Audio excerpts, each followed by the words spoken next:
Okay. Welcome to the Creatives Roundtable. I'm your host, Nancy Russo.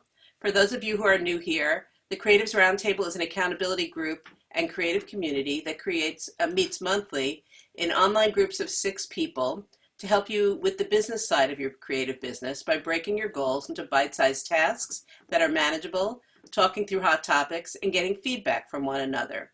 Registration will reopen in November for the 2021 term. Our Facebook and Slack groups are open now if you're interested in dipping your toes into the community. This is where conversations take place daily about work events, questions and answers like what color are your office walls? How can you make a PDF flip? How do you animate a GIF? Is everybody driving you crazy? Once a month, we have these CR 60-minute events with special speakers, which are free to our group members and 50% off for our Facebook Slack members. Coming in November, we have Jess Macta doing the business side of running your business, aka business operations. We wrap up the year with Elise Bennon on what the hell was 2020. And we start off 2021 with Emily Cohen. We have speakers booked through April right now. I had to look back and see how and when I first met Madeline. It was March of 2019, and we were both on a marketing mentor call with Elise Bennon. Since then, I've seen Madeline at so many Fly Female Founders events, and she presented for Fly in July, so I can say you guys are in for a real treat. Madeline helps creative professionals articulate their vision and speak like experts. She possesses an uncanny ability to turn complex ideas into clear, concise, and compelling presentations. Her clients have described her as a lifesaver and a secret weapon. Before starting this business, she spent 15 years in the creative world. She ran the publicity department at a design book publisher and then spent a decade designing and building window displays and brand experiences. Now she helps other people communicate their stories and invite audiences into their world. I'm going to ask any questions to be put into chat. Most of the questions will be answered at the end unless Madeline thinks something should be answered right away. So I'm going to let you take it away. Thank you. Can everyone see my screen? Give me a thumbs up. Yep. All right. Awesome. So just a few more things about me. I am an introvert and a speaker. I love to bake. I'm responsible for this little guy on the right. And before the pandemic, I had dark hair, which you can see over here on the left in my childhood photo. And I am fiercely devoted to elevating the voices of quiet leaders and creatives so that you can manage your clients, lead your teams, bring the best ideas to the table, and make change in the world. And I want to start with a totally informal, unscientific poll.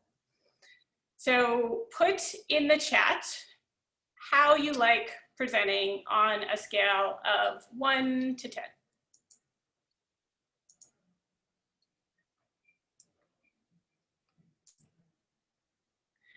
All right, so we got a big range here. I saw 9, 7, 8, 5, everything between 2 and 10, and a 0. All right, well, you are in the right place.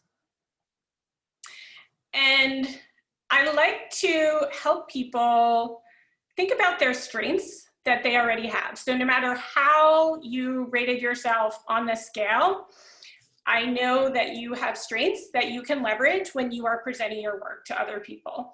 So we're gonna take just a minute for you to pick your speaking personality from these vegetables.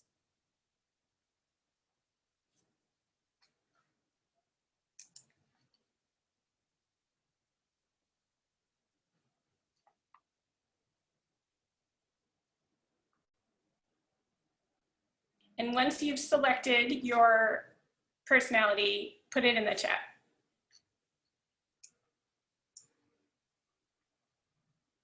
All right, we have a lot of hybrids. We've got a tomato radish, a cauliflower beet, a radish kale, tomato beet, beet, radish, beets, kale. So a whole salad here. Kale. And for all the beets, I used to be a beet. So I can still remember a time when I was terrified of public speaking, when I had a boss fly in for a big meeting and tell me with no notice that I was presenting to the clients that day. And that experience made me so nervous that I was sick to my stomach and I actually declined to do it.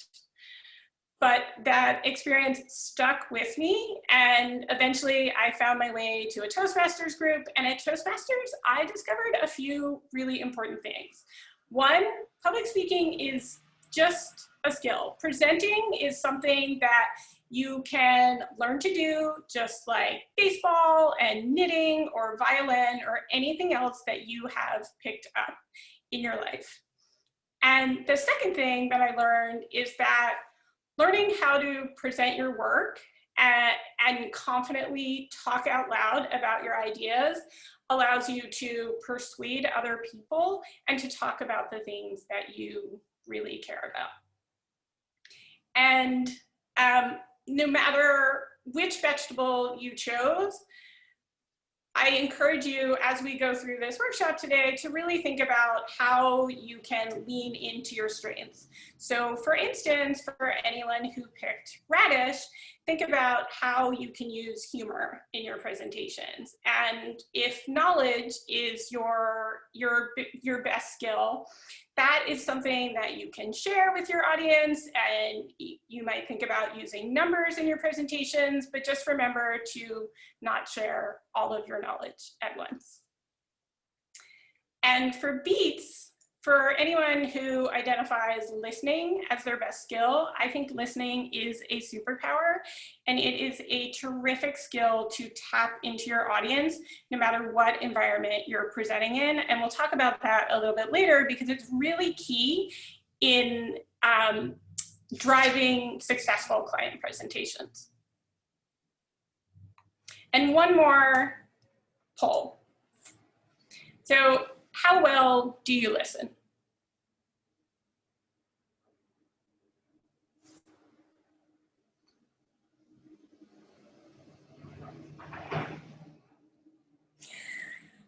We got an UGG. I think that's the first time I've seen that answer. And a what? Love this group. So again, we have a real range. And when you might think that listening is not related to presenting your work, you really need both. You need speaking and you need listening. And I would be remiss if I didn't mention that presentations have changed. They used to look like this. So those are my clients from Fancy presenting on a stage at the small agency conference. You might be presenting, or you might have used to present in that type of format or meet with clients in person. And now just about everyone is presenting on Zoom, where you don't have the benefit of being in person and you don't even have the benefit of HD. And so it is more important than ever to be clear and concise. And that is my promise for today. I'm going to share tools to help you be clear, concise, and compelling. And those are, so we're going to talk about these three skills today. And these three skills will help you captivate your clients in your presentations. So one, you have to be clear. And we're going to talk through and do an exercise where I will help you get clear on your objective when you're walking into any meeting. The second skill is you need to be compelling. And this is where things like storytelling are really important. And the third skill is to be curious. And that's where we will tap into listening superpowers. So for all the people who said ugh and what and listening and rated themselves low on the listening skill, I'm going to share a few tricks to help you up-level your listening skills. And so the first skill is to be clear. And you want to walk into every meeting knowing exactly what you want to accomplish. And think about your content and what you're presenting from the client's perspective. So for instance, before I started this business, I used to work in retail, design, and build. So I designed window displays for Armani Exchange for several years. And part of my job was to manage a huge budget for our window displays. And I often took meetings with vendors who wanted to produce those for us. So one time I met with a vendor who came in, they wanted to take us through their capabilities presentation.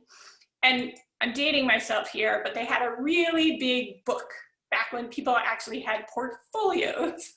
So they came in with this huge book and they started painstakingly taking me through every window display that they had produced for the last, let's say, 600 years. And I grabbed the book, pulled it closer to me, and started flipping through a little bit quicker, moving ahead, trying to find the things that were relevant to me. Well, the vendor sitting across from me actually took the book back and started at the place where we had left off. And because of that, I completely tuned out the rest of our time together, and we never purchased anything from that vendor. So you don't want to be that vendor. They failed to think about their client. They failed to think about my needs and what I needed to hear from them in order to be intrigued, excited, and comfortable enough to buy or move our relationship to the next step. And the reason it's so important to be clear is that studies show your audience forgets about 90% of what you say. So one day after your presentation, they'll remember 25%, and a week after your presentation, they're going to remember 10%. So you want to be super clear about the 10% that you're going to remember. So we're going to do an activity to help you get clear. And this is how I start with all of my clients, to set a one-sentence objective for a presentation. And I'm going to give you some thinking time to do this now. And it goes like this. At the end of my presentation, I want the audience to remember, and you fill in the blank, and take action step, fill in the blank. So take a minute or two here and think about the next meeting you have with a client, the next presentation you're giving. If it just happens that you don't have anything on the books, you can do this very same exercise for your networking pitch.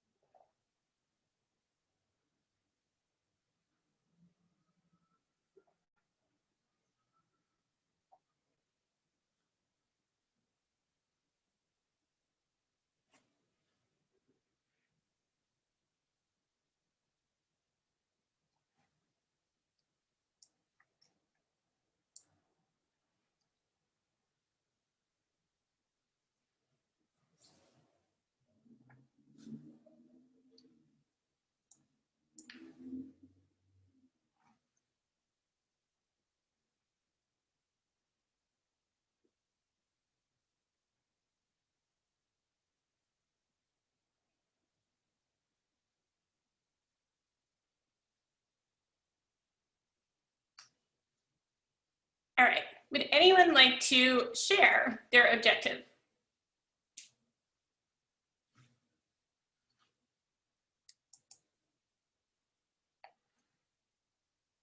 Okay, really quiet group here.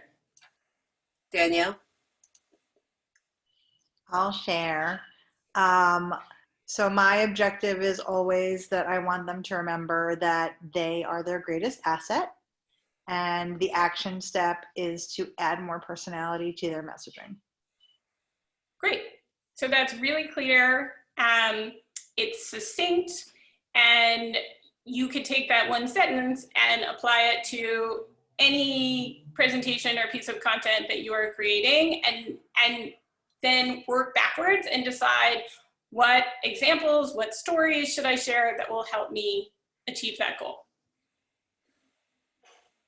Does anyone else want to share their objective? And if you don't want to speak up, you could also put it in the chat. I can share mine. Great. So at the end of the presentation, I want my client to remember the feeling that they had when they saw the logo that they fell in love with and take the action step of choosing that. Okay, great. And I think it's so important to think about those types of objectives. And this is one place that, in my experience working with creative teams, they often miss, is to think about the goal of the meeting, and that the action step is to choose. So your action step, if you're going into a design review with a client, is not to come away with 36 more options to put together for them. Like, you don't want to, and so you really want to set the expectations that the purpose of the meeting is to make a decision.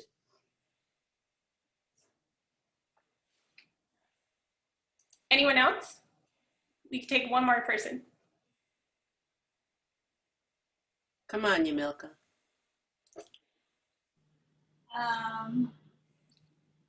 That we help directors tell their story and take us up on their offer to do their storyboards.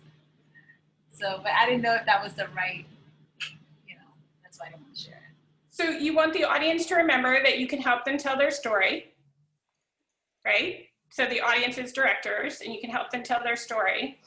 And tell me more about what it would mean to take you up on your offer. That they would be able to visualize their ideas and, have a clearer mind so that they can share that with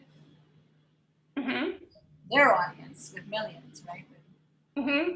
So oftentimes my directors, they don't know what they need until they hire us and they realize, oh wow, we really needed you, so if they just understood that everything is a story, everything in life is about storytelling, and that if you are thinking of something, you really should put it in a story form. And if they could just understand that, then I think it would, the world would be full of better storytellers and, better movies, better commercials. Their products will sell, brands will sell better. So I don't know if that's... Yeah, well, so the first part is spot on. You want the directors to remember that you can help them tell stories. And I think what can be really helpful for your meetings is to have a very clear action step at the end. And so what would the next step in your process be if you're meeting with someone? That's a golden question. Yeah, I don't know. Maybe to have us sort of to share their ideas so that we can help them conceptualize their thought process, their stories, and bring it to life.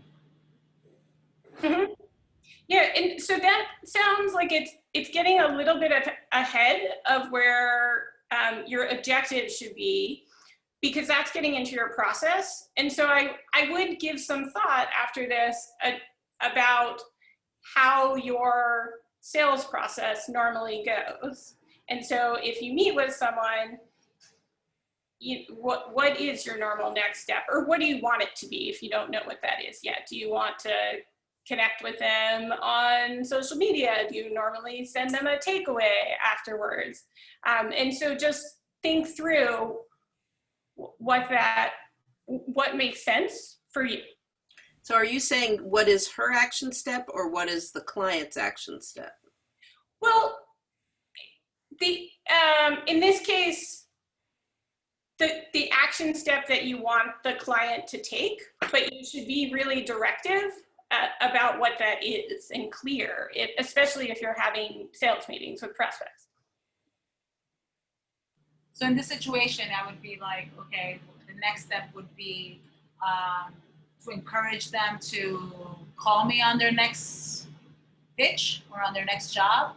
Is that what you're, or is that part of the process? So that could be, but maybe your next step is,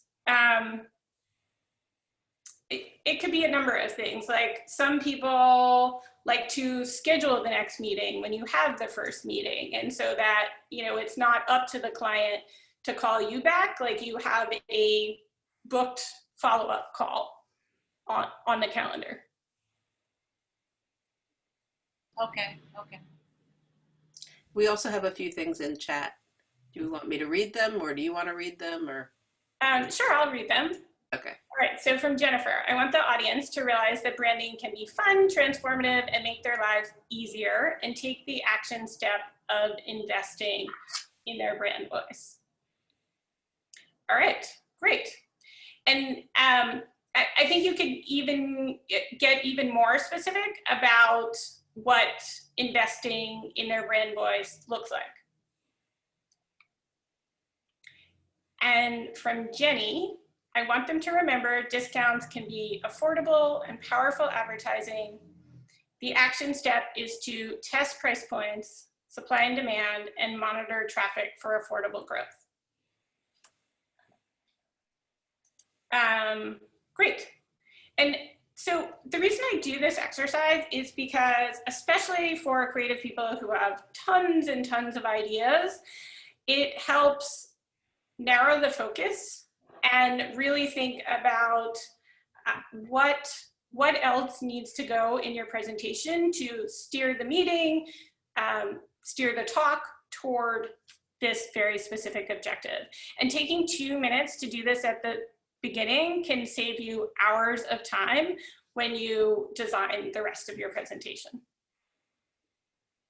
And I love this quote from Diana Boer: "If you can't write your message in a sentence, you can't say it in an hour." So just thinking back about the vendor that came and presented to me where they missed all the cues, you want to think about your topic in terms of the client's perspective. So any questions about this before I move on to the second skill?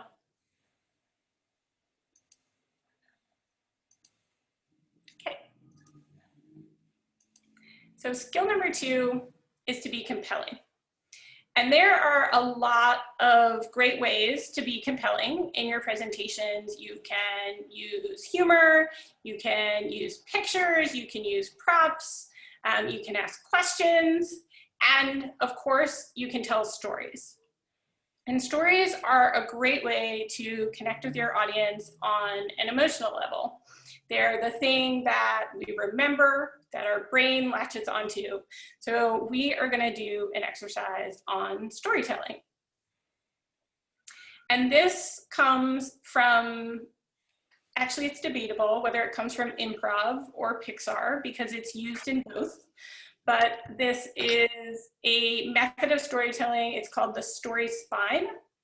And I love this because it helps you think about your story in a really logical format and make sure that you have a beginning, you have a middle, you have an end, and it helps you put together a story in just 7 sentences. So you can tell that story in 1 to 2 minutes.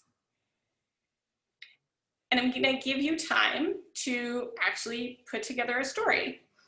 So take a look at your objective and then think about a story that you can tell about a client example, let's say, another piece of work that you have done that would help demonstrate your point and move your audience toward your objective.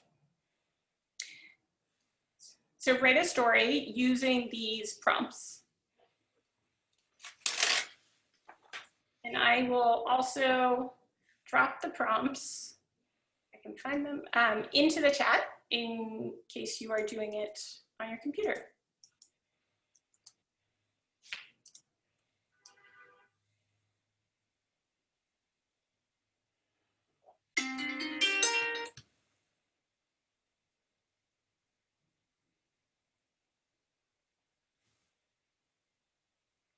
So let's take 3 minutes here. This doesn't need to be a perfect story. This is just the start of a story and a way to get your creative juices flowing.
All right, so who has a story that they want to share? And I'd love to hear from one of the beats.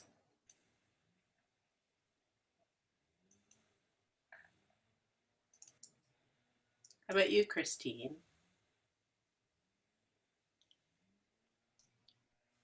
Nancy, did you call on me? I did.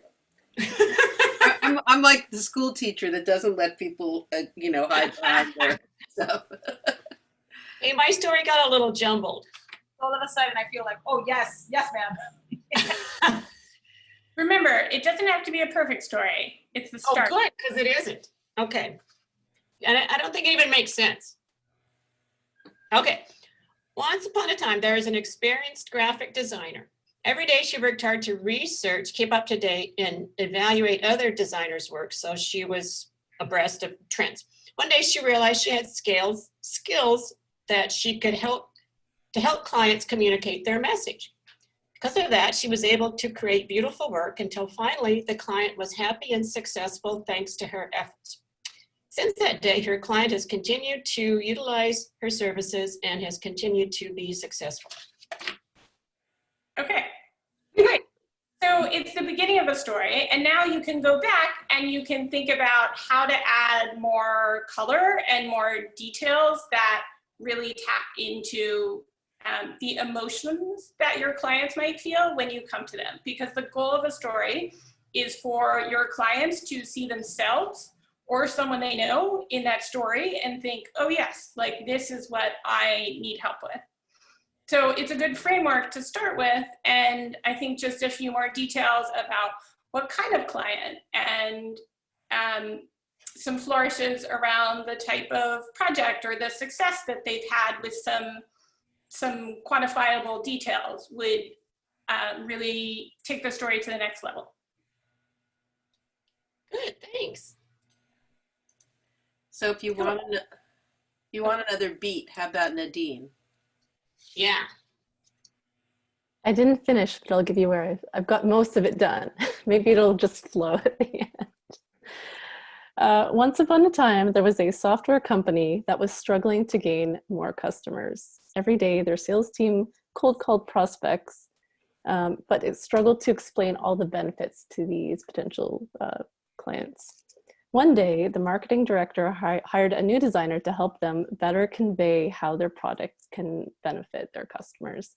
And because of that, they were able to create new marketing materials that engaged customers and clearly explained all the benefits of the product. And because of that, the sales team now had materials to help them communicate with the customers, which until doesn't quite work, until finally they actually did gain new customers. And ever since that day, they have been competently explaining their products and gaining more customers. I don't know, I didn't get that far in the story, but that's the gist of it. Mm-hmm. Yeah, very clear gist, and great job at finishing your story on the fly. And what I like about the story and this framework in general is it helps you lay out the problem at the beginning, like set the scene of what's going to happen in your story, and then very quickly show the steps that you've taken to resolve this situation and how you can solve that, how you solved it in this situation. And then in your client's minds, they can be thinking, oh yes, I have that problem too. And Nadine can help me with that solution, or a designer can help me with better marketing materials that clearly demonstrate what we're doing. So who has questions about this technique?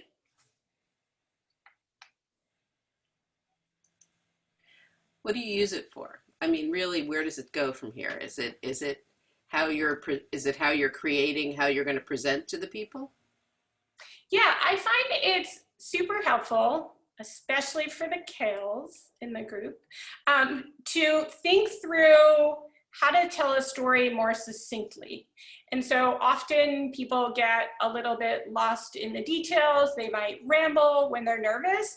And this can help you think about how to demonstrate the client journey more quickly and in a compelling way.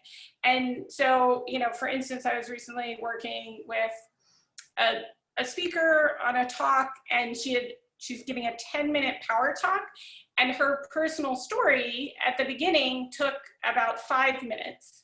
And so it left very little time for her to then get into the meat and the content of her talk and the specifics that she wanted to share about the law, because she was an attorney. And so we use this as a way for her to think through which pieces of the story were important to the audience and which pieces she could leave out. So how do you translate this into what you're going to use to deal with a client? And then Jen has the question. Yeah, so through practice. Like, I use this as a starting point, and then if I'm working with someone, like we continually refine the stories. But if you're doing this on your own, you can start with this and then try it out for other people. You can record yourself and listen back to it and see what's interesting about the story, where there are details that you can leave out and where there are details that you want to add. And I actually, and I'll share this at the end, like I have a storytelling checklist as part of a kit that you can take this and then go through this checklist step by step and say, does my story do this, this, and this, so that you can continue to develop the narrative in a really intriguing way. Jenny Puff? I maybe the way I look at it as a way of the acronym KISS, right? Keep it simple, stupid. Right? Because I know that when I start writing, or if I'm starting to build out a presentation, I get really excited and I could go really, really far. And then I have to remember that audiences can only remember 1 or 2 points. They don't speak our language, and to keep it simple.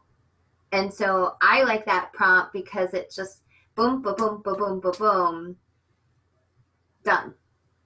You know, like the once upon a time thing. It helps because you can go really far, and maybe those are future blog posts or white papers or whatever. But when I saw that, I'm like, oh, right, KISS, keep it simple. Yeah, and it's so important to do that, right? Because the stat that I shared at the beginning is clients are only going to remember about 10%. And so you do want to take all of your knowledge, remember that you usually know more about this subject or whatever you're presenting than the people that you are presenting to. And so you want to explain it in a really simple yet appealing way. And going back to this template itself, like your final story might not start with once upon a time, although I have clients who have used this directly. But if you look at, there's a great TED Talk by Adam Grant that I just love, and he opens with a story that really hooks the audience, and you can see how he follows this same general template in the arc of his storytelling, even though it doesn't start with once upon a time. Anyone else have a question? Okay, so that was skill 2, to be compelling. And I wanted to share more about these women at Fancy. So these are the co-founders of an ad agency. And they came to me when they were just about to publish a study about their research on how advertising portrays women over 40. And they wanted to scream from the rooftops to tell companies about how much money they were losing by ignoring women over 40. And so they took my 5-week class called Speak with Impact Lab. They worked on their agency pitch. And just after the class finished, they got invited to speak at the small agency conference. And despite being nervous, they of course said yes, and we put together their conference talk, which told this really compelling story about how they ended up in bed with the adult toy store company Lion's Den, New York. And so you can see this is them here on stage, and they use both narrative and pictures to tell this story. And their talk was a total hit. And since then, they have become the go-to experts on sexism and ageism in advertising. They are very frequently cited in the press, and they have gotten at least a dozen more speaking engagements from that one talk. So again, being able to present your ideas, being able to speak in public, which I just think of public speaking as speaking out loud to other people, it is a really powerful platform to talk about the things that are important to you. And our third skill that we're going to talk about today is to be curious.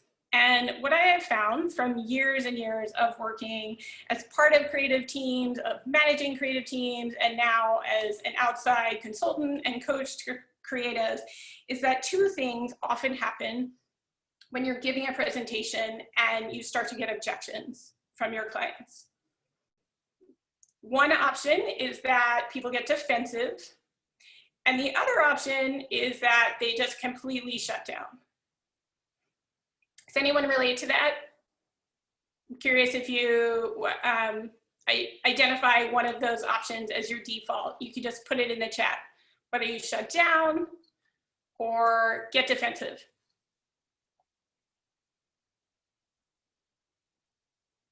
All right, shut down.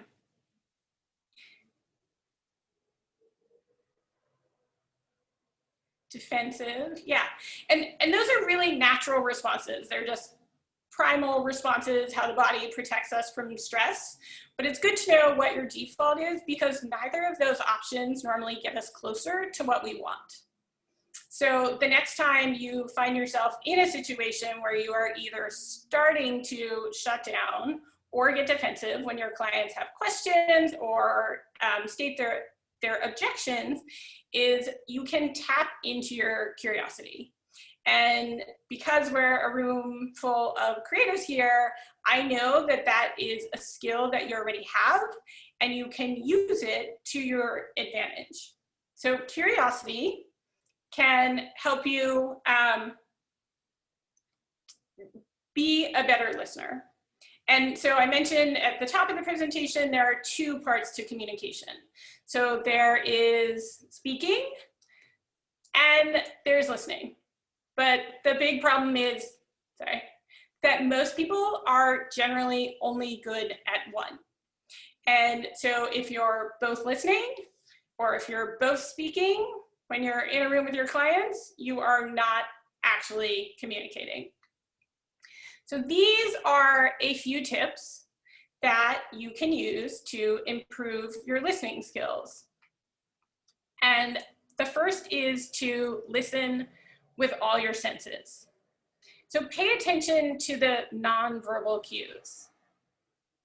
If the vendor who had come presented to me when I was a window display designer had paid any attention to my body language and all of the signs that I was giving of, this is not what I need to see here in your capabilities presentation, that meeting might have gone differently. We might not have wasted both of our time, and I might have actually considered purchasing something from them.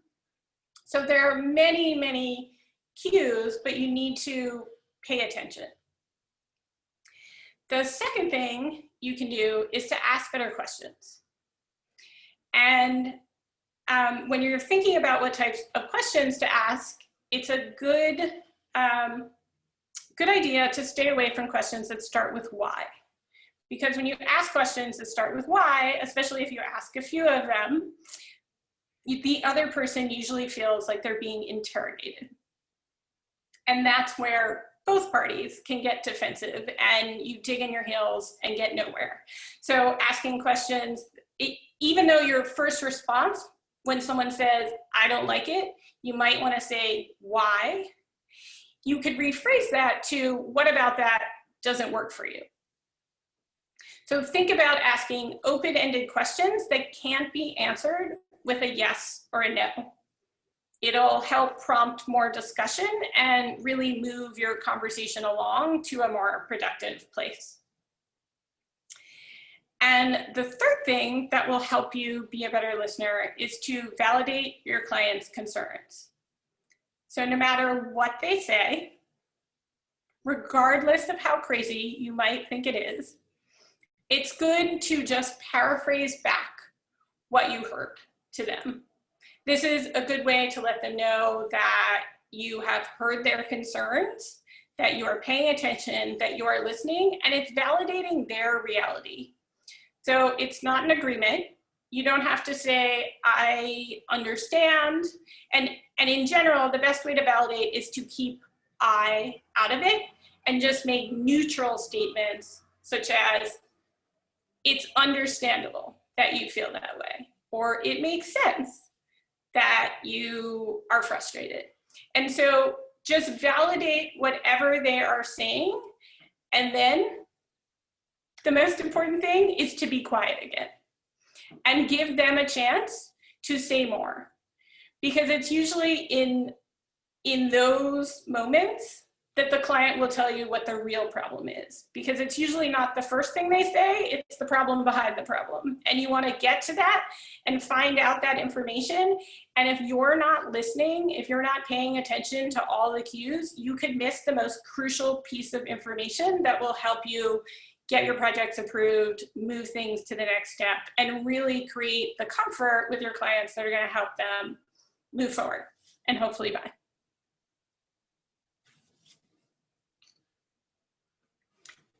So what questions do you have about this?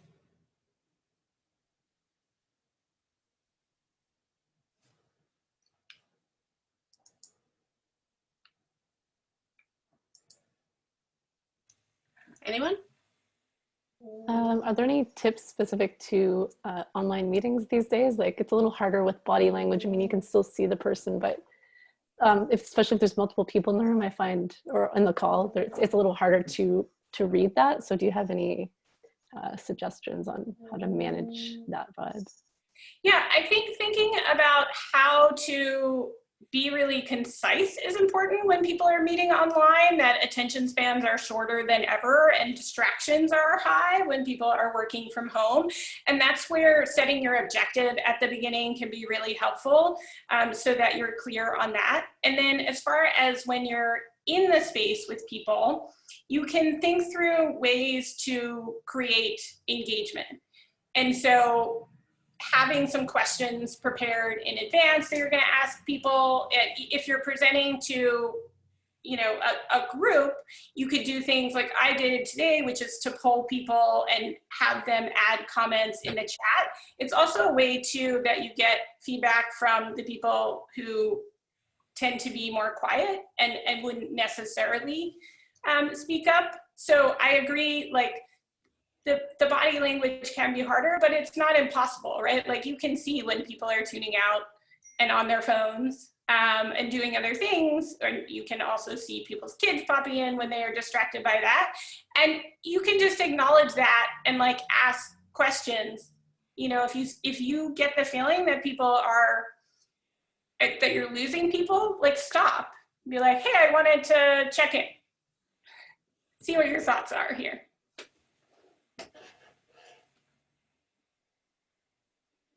Any other questions?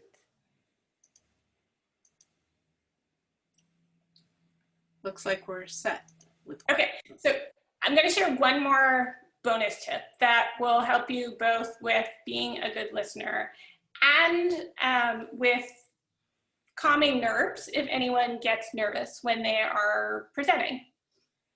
And so we're going to do a quick exercise together. And I want you to put your palms together. And I want you to just rub them together, nice and slow. Breathe while you're doing this. And really feel the ridges of your fingertips on the other palm. Breathe. And then you can stop. So anytime you connect to another sense in the body, it slows down your thought process. So if you're feeling nervous, either before you start presenting, like zooming into a presentation, if you're feeling a little nervous about this deck that you're going to present, let's say, or you're about to meet with your trickiest client, you could do that as a quick exercise, and it gets you out of the flight or fight response, which is back here, and actually taps into a different part of the brain. So it's a good way to calm you down. And then if you're at a point in a presentation where you feel like things are going south, getting sticky, you're having trouble remembering how to be a good listener, you can do that very same thing, just, you know, on your lap. You can do it with your hands together. And then you can also just feel, after you have rubbed your hands together, you can feel what your pants feel like, and pay attention to the difference between those two things, and it will help you tap into another sense and calm your thoughts. So what do you do when, as a graphic designer, sometimes clients are like, I do not want to Zoom with you. I do not want to ever Zoom again. So can you send me the concepts and we'll discuss them over the phone? So it's a little bit more difficult to pick up on all of these cues when you're doing something on the phone. What would you recommend? Mm-hmm. Yeah, well, question would be whether that works for you, or whether you want to lay out your process as your process, and perhaps give them an option of joining on Zoom but not being on video, because that is the hang up for some people, that they don't want to see themselves. But I could see how it could be really challenging to present something that is graphic without knowing that they're on the right page.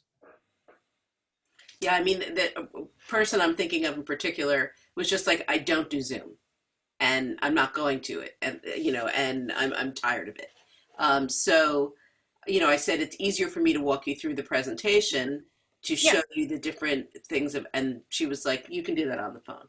Mm-hmm. So the way I've handled that, because I had a client too who, this was pre-pandemic, but they did not do video meetings, and so I wanted to meet to present a proposal, and I sent it 15 or 20 minutes in advance. So I don't send it far in advance so that they can be like, oh, I've got everything I need and I never need to talk to you again. Like, it is an on the books meeting to review that presentation, and I walked them through it page by page.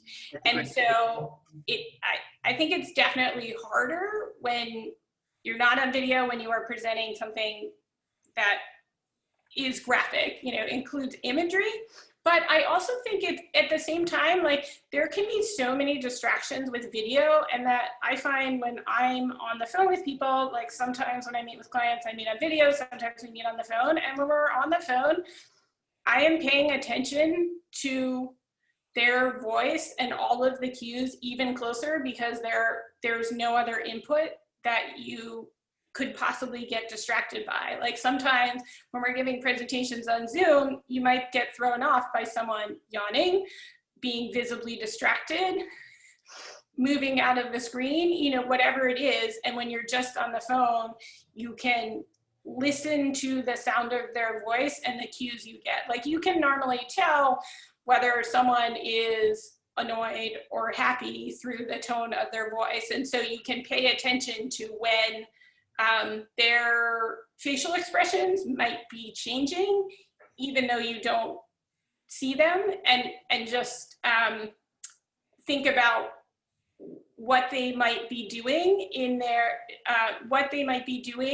body that matches their tone, and pay attention to those cues. Okay. I actually usually do send it ahead of time, so I think that's a great idea to send it closer to the time you're going to talk. Thank you.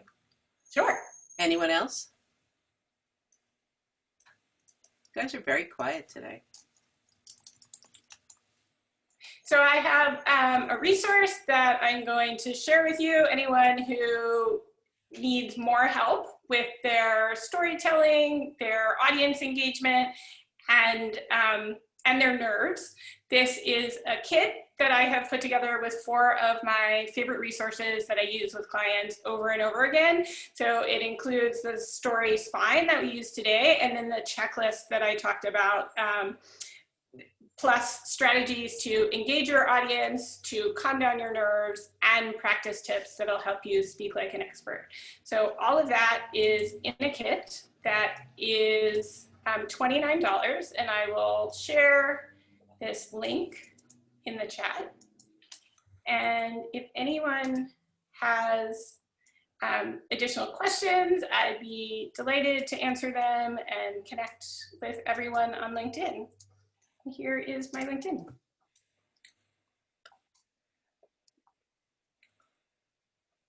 You want to stop sharing your screen and we'll get everybody's videos up and see their faces?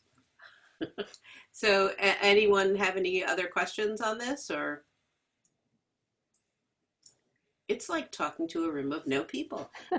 Jen. I really enjoyed the format of the presentation. It's not a question, but I liked the participation, and it sparked some ideas for me for doing future presentations. Just the numbers and the quick questions, and especially the vegetables. I thought that was really cute. Sarah Haney, who just signed off to go do a presentation, said that this really helped her and she would use some in that. Jen Leonardson?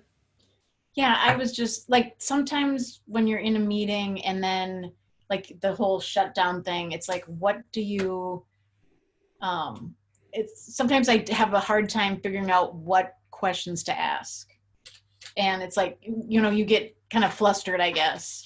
Do you have any tips on that, or did you already? Yeah, so I would definitely do some breathing when you feel when you feel yourself getting flustered. So do that technique out of view to just help slow things down first.